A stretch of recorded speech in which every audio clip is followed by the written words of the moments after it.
ഈ മണിക്കൂറിൽ വരുന്ന ഏറ്റവും പ്രധാനപ്പെട്ട അല്ലെങ്കിൽ ഈ മിനിറ്റിൽ വരുന്ന ഏറ്റവും പ്രധാനപ്പെട്ട ഒരു വിവരം, ഒരു നിർണായക വിവരം കർണാടക പോലീസ് ഇപ്പോൾ കർണാടക സംസ്ഥാന സർക്കാരിന് കൈമാറിയിട്ടുണ്ട്. അതിങ്ങനെയാണ്, അതായത് അർജുന്റെ ട്രക്ക് കണ്ടെത്തി എന്നുള്ളൊരു വിവരം ഇപ്പോൾ കൈമാറിയിട്ടുണ്ട്. ഇതൊരു സൂചനയായി കൈമാറി എന്നുള്ളതാണ് നമുക്ക് ലഭിക്കുന്ന വിവരം. നമുക്കത് സ്ഥിരീകരിച്ച് ഇപ്പോഴും പറയാൻ കഴിയാത്ത ഒരു കാരണം അതുമായി ബന്ധപ്പെട്ട ചില വിവരങ്ങൾ കൂടി നമുക്ക് ലഭിക്കേണ്ടതായിട്ടുണ്ട്. ഏതായാലും വളരെ നിർണായകമായ നീക്കത്തിലേക്ക് കടക്കുന്നുണ്ട്. നിലവിൽ ഇപ്പോൾ ഈ നേവി സൂചിപ്പിച്ച പരിശോധനയിൽ നേവി സൂചിപ്പിച്ച അതിന് പിന്നാലെ റഡാർ പരിശോധനയിൽ സിഗ്നൽ ലഭിച്ച ആ ട്രക്ക് അത് അർജുന്റേതാണ് എന്ന തരത്തിലേക്കുള്ള ചില സൂചനകൾ ഈ ഘട്ടത്തിൽ പുറത്തു വരുന്നുണ്ട്. ഏതായാലും വളരെ പ്രധാനപ്പെട്ട ഒരു വിവരമായി നമുക്കിതിനെ കാണാൻ കഴിയും. ഹഷ്മി, അതിനും അപ്പുറത്തേക്ക് MLA കയറി പോകുന്നു, അതിനും അപ്പുറത്തേക്ക് കൂടുതൽ ഉദ്യോഗസ്ഥർ കയറി പോകുന്നു, ആംബുലൻസ് സജ്ജീകരിക്കുന്നു, ഫയർഫോഴ്സ് ഉദ്യോഗസ്ഥർ എത്തുന്നു. അങ്ങനെ ആകെ മൊത്തം അകത്ത് ഇത്രയും മണിക്കൂർ ഇത്രയും ദിവസം നമ്മൾ കണ്ടുകൊണ്ടിരുന്ന അല്ലെങ്കിൽ നമ്മൾ പ്രതീക്ഷിച്ച നമ്മൾ ആഗ്രഹിച്ച ഒരു കാര്യത്തിലേക്ക് പോകുന്നു. ഇനി അതിനകത്ത് വേദനയാണോ നമുക്ക് അവശേഷിക്കുന്നുള്ള ഒറ്റ ചോദ്യം മാത്രമേ ബാക്കിയുള്ളൂ. നേരത്തെ ഒരു സർവൈവൽ സാധ്യത അത് എത്രത്തോളം ഉണ്ട് എന്നുള്ള കാര്യത്തിൽ ചില തർക്കങ്ങൾ, ചില വേദനകൾ നമുക്ക് തരുന്ന രീതിയിലേക്കുള്ള വിവരങ്ങൾ പുറത്തു വന്നിരുന്നു. ഏതായാലും അർജുന്റെ ട്രക്ക് കണ്ടെത്തി എന്നുള്ള സൂചന കർണാടക പോലീസ് അത് കൈമാറിയിട്ടുണ്ട്. ആ ട്രക്ക് ഏതാണ് എന്ന് നമുക്കിപ്പോഴും സ്ഥിരീകരിക്കാൻ കഴിഞ്ഞിട്ടില്ല. പക്ഷേ പോലീസ് സർക്കാരിന് കൈമാറിയിട്ടുള്ള വിവരം ഇങ്ങനെയാണ്.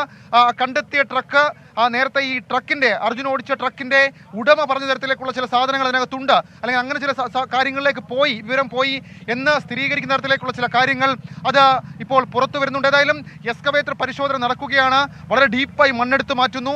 അതിനപ്പുറത്തേക്ക് ആ എക്സ്കവേറ്റർ പരിശോധന നമ്മൾ ഹഷ്മി നേരത്തെ സൂചിപ്പിച്ചതുപോലെ തന്നെ ഒരു സ്പോട്ട് ഡിറ്റക്ട് ചെയ്ത് ആഴത്തിലേക്ക് കുഴിയെടുക്കുകയായിരുന്നു. അങ്ങനെ കുഴിയെടുത്തപ്പോൾ അതുമായി ബന്ധപ്പെട്ട ചില സൂചനകൾ ലഭിച്ചു എന്നുള്ളതാണ് ഇപ്പോൾ പുറത്തു വരുന്ന വിവരം. ഏതായാലും വളരെ നിർണായകമായ ഒരു നീക്കത്തിലേക്ക്, വളരെ നിർണായകമായ ഒരു തീരുമാനത്തിലേക്ക് കാര്യങ്ങൾ പോയിരിക്കുന്നു. വളരെ നിർണായകമായിട്ടുള്ള വിവരം, ശിരൂരിൽ കഴിഞ്ഞ 9 ദിവസമായി മലയാളികളാകെ കാത്തിരുന്ന, അല്ലെങ്കിൽ മലയാളികളേറെ പ്രതീക്ഷയോടെ കാത്തിരുന്ന ഒരു വാർത്തയായിരുന്നു. ആ ട്രക്ക് കണ്ടെത്തണം, അതിനകത്ത് നമ്മൾ വേദനിക്കുന്ന ഒരു വാർത്ത ഉണ്ടാകരുന്നു. പക്ഷേ ഇപ്പോൾ ആ ട്രക്ക് കണ്ടെത്തിയിരിക്കുന്നു. ബാക്കി കൂടുതൽ വിവരങ്ങൾ അത് സ്വാഭാവികമായും വരും മിനിറ്റുകളിൽ മാത്രമായിരിക്കും ഹാഷ്മി നമുക്ക് ലഭിക്കുക.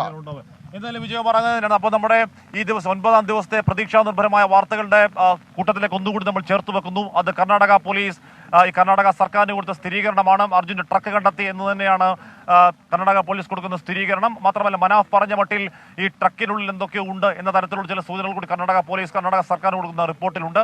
ഉറപ്പായും അപ്പോൾ അതൊരു ട്രക്ക് എന്ന് 100% സ്ഥിരീകരിക്കാൻ കഴിയുന്ന ഒരു അവസ്ഥയിലേക്ക് കാര്യങ്ങൾ എത്തിയെന്ന് പറയുന്നു. അപ്പോഴും അതിന് ബാക്കിയാവുന്ന ഒരു ഒഫീഷ്യൽ സ്ഥിരീകരണമാണ് എന്ന് പറഞ്ഞ് നമുക്കിപ്പോൾ കിട്ടുന്ന സൂചനകളാണ്, സോഴ്സിൽ നിന്ന് കിട്ടുന്ന സൂചനകളാണ്. അതല്ല ഒന്നുകിൽ റവന്യൂ മന്ത്രിയോ അല്ലെങ്കിൽ MLA വന്ന് നിന്നുകൊണ്ട് അർജുന്റെ ട്രക്ക് കണ്ടെത്തിയിരിക്കുന്നു എന്ന ഒരു ഒഫീഷ്യൽ സോഴ്സ്, അതിന്റെ കൂടെ അർജുൻ ജീവനോടെയുണ്ട്, കരുത്തോടെ ഇരിക്കുന്നു എന്ന ഒരു വാർത്ത കൂടി പറയാൻ നമ്മൾ ആത്മാർത്ഥമായി ആഗ്രഹിക്കുന്നുണ്ട്. അങ്ങനെ ഒരു വാർത്ത പറയുമോ എന്ന് എനിക്ക് സത്യമായി അറിവില്ല വിജയകുമാർ. എന്തായാലും അങ്ങനെ ഒരു ഒഫീഷ്യൽ പ്രഖ്യാപനം ഇനി ഈ മിനിറ്റുകൾ വരേണ്ടതുണ്ട്. ഇപ്പോൾ അവിടെ നടക്കുകയാണ്, അവിടെ തെരച്ചിൽ നടക്കുകയാണ്. ആ തെരച്ചിൽ നടക്കുന്നത് എല്ലാവിധ സംവിധാനങ്ങൾ ഉപയോഗിച്ചുള്ള തെരച്ചിലാണ് നടക്കുന്നത്. ഇവിടെ ബാക്കി അതിനുശേഷം ഈ ട്രക്ക് കരയിലേക്ക് എത്തിക്കാനുള്ള സംവിധാനങ്ങളൊക്കെ ഇതിന്റെ ചുറ്റുവട്ടത്തായി ഏർപ്പാടാക്കിയിട്ടുണ്ട് എന്നറിയാൻ കഴിയുന്നു. എന്ന് പറഞ്ഞാൽ ജസ്റ്റ് എ ഫോൺ കോളിൽ ഈ സംവിധാനത്തിനകത്തേക്ക് കുതിക്കാൻ പരുവത്തിൽ കാര്യങ്ങൾ സജ്ജമാക്കിയിട്ടുണ്ട് എന്ന് തന്നെയാണ് അറിയാൻ കഴിയുന്നത്. ഇതിനുള്ളിൽ ഇപ്പോഴുള്ളത് ഫയർഫോഴ്സ് സംവിധാനങ്ങളെല്ലാം പോയിട്ടുണ്ട്. ഇവിടെ ആംബുലൻസ് സംവിധാനം അകത്തേക്ക് പോയി 1 അല്ല 3 ആംബുലൻസുകളകത്തേക്ക് പോയിട്ടുണ്ട്. എന്തുകൊണ്ടാണ് ആംബുലൻസുകളകത്തേക്ക് കയറ്റിവിടുന്നതെന്ന എന്ന ചോദ്യം തന്നെ വലിയ പ്രതീക്ഷയുടെ നാമ്പുകൾ ഹൃദയത്തിൽ മുളപ്പിക്കുന്നുണ്ട് വിജയകുമാർ. ആംബുലൻസുകൾക്ക് ഉപകാരം വരട്ടെ എന്നതിന് ആത്മാർത്ഥമായി ആഗ്രഹിക്കുകയാണ്.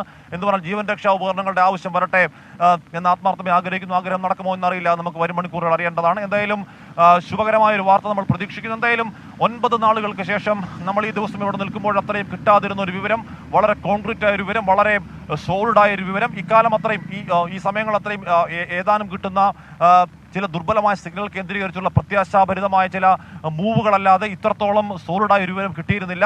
9ാം നാൾ അവസാനമാകുമ്പോഴേക്കും അത്തരത്തിലുള്ള സ്ഥിരീകരിക്കാൻ കഴിയുന്ന ചില വിവരങ്ങൾ കിട്ടുകയാണ്.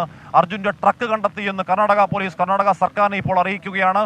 ഷഫീദ് റാവത്തും അരുൺ പൂപ്പനമ്മയും തുടരുന്നുണ്ട്. ഷഫീദ്, അപ്പോൾ ഇനിയിപ്പോൾ ആ ട്രക്ക് പുറത്തേക്ക് എത്തിക്കുക എന്നൊക്കെയാവില്ലേ ദൗത്യം? അപ്പോൾ അതിനാവശ്യമായ സംവിധാനങ്ങൾ, ആൾസഹായമൊക്കെ ആവശ്യം വരില്ലേ? അതിനെക്കുറിച്ച് എന്തെങ്കിലും സൂചന കർണാടക പോലീസ് പറയുന്നുണ്ടോ ഷഫീദ്? അശ്മി, അല്പസമയം മുൻപ് ഇവിടെ അകത്തുള്ള, അതായത് ഈ 500 മീറ്ററിനപ്പുറത്തേക്ക് നമ്മൾ ഈ തിരച്ചിൽ നടക്കുന്ന സ്ഥലത്ത് അവിടെയുള്ള ഒരു SDRFലെ ഉദ്യോഗസ്ഥൻ, അദ്ദേഹത്തോട് നമ്മൾ സംസാരിച്ചു. അദ്ദേഹം പറഞ്ഞത് ഇപ്പോൾ ഒരു യോഗം ആ സ്ഥലത്ത് നടക്കും. ആ ട്രക്ക് കൂടുതൽ ക്ലിയറായി കണ്ടെത്തുന്നത് എങ്ങനെ എന്നുള്ളതാണ് നിലവിൽ ഇപ്പോൾ പരിശോധിക്കുന്ന കാര്യം. അതായത് ഈ നദീഭാഗത്തിനോട് ചേർന്നുള്ള സ്ഥലത്ത് നിന്ന് തന്നെ അർജുന്റെ ട്രക്ക് കണ്ടെത്തി, അല്ലെങ്കിൽ അങ്ങനെ ഒരു സൂചന, അത് നമുക്ക് ഔദ്യോഗികമായി സ്ഥിരീകരിച്ച ഒരു സൂചന പുറത്തു വരുന്നുണ്ട്. അപ്പോൾ ഇനി ഒരു യോഗം ചേരും. ആ യോഗത്തിന് ശേഷം ശേഷം മാത്രമായിരിക്കും അക്കാര്യത്തിൽ ഒരു ഔദ്യോഗിക സ്ഥിരീകരണം കർണാടക സർക്കാർ പുറത്തുവിടുകയുള്ളൂ. ഇപ്പോൾ കർണാടക സർക്കാരുമായി ബന്ധപ്പെട്ട് ചില ഉന്നത ഉദ്യോഗസ്ഥർ, സെക്രട്ടറി റാങ്കിലുള്ള ചില ഉദ്യോഗസ്ഥർ ഇതിനകത്തേക്ക് പോയിട്ടുണ്ട് എന്നുള്ള വിവരം അല്പസമയം മുൻപ് നമുക്ക് പാസ് ചെയ്തു പോയ വാഹനങ്ങൾ അവരുടേതാണ് എന്നുള്ള വിവരങ്ങൾ ഈ ഘട്ടത്തിൽ പുറത്തു വരുന്നുണ്ട്. അവരൊരു യോഗം വിളിക്കും.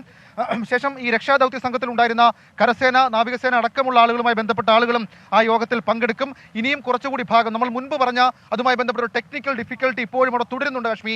അതിൽ ഏറ്റവും പ്രധാനമായി നമുക്ക് എടുത്തു പറയാനുള്ളത്, അതായത് അവിടെ നിന്ന് ട്രക്ക് കണ്ടെത്തുക, അത് പുറത്തേക്ക് എടുക്കുക, അത് ഒരു റിസ്കി ടാസ്കായി ഇപ്പോൾ വിലയിരുത്തുന്നുണ്ട്. അങ്ങനെയാണെങ്കിൽ അടുത്ത മണിക്കൂറുകളിൽ ഏറ്റവും കൂടുതൽ ഇതിനകത്ത് ശ്രദ്ധ കൊടുക്കുക, അത് പുറത്തേക്ക് എടുക്കാൻ. അതിനകത്ത് എന്തുണ്ട് എന്നുള്ള കാര്യം നമുക്ക് ഇപ്പോഴും അറിയില്ല. നമ്മുടെ അർജുനകത്ത് ഉണ്ടോ എന്നുള്ള കാര്യം നമുക്കറിയില്ല. പക്ഷേ അപ്പോഴും നമ്മൾ വലിയ പ്രതീക്ഷയോടെ കാത്തിരിക്കുന്നുണ്ട്. അതിലുമേറെ ആകാംക്ഷ ഇക്കാര്യത്തിൽ ഇതെങ്ങനെ പുറത്തെടുക്കുമെന്നുള്ള കാര്യമാണ്. അത് ഈ മഴ ഇങ്ങനെ നിർത്താതെ പെയ്യുന്ന മഴ അത് തടസ്സമാകുന്നുണ്ട്. എന്തായാലും വളരെ നിർണായക വിവരം അകത്തുനിന്ന് പുറത്തേക്ക് വരുന്നു.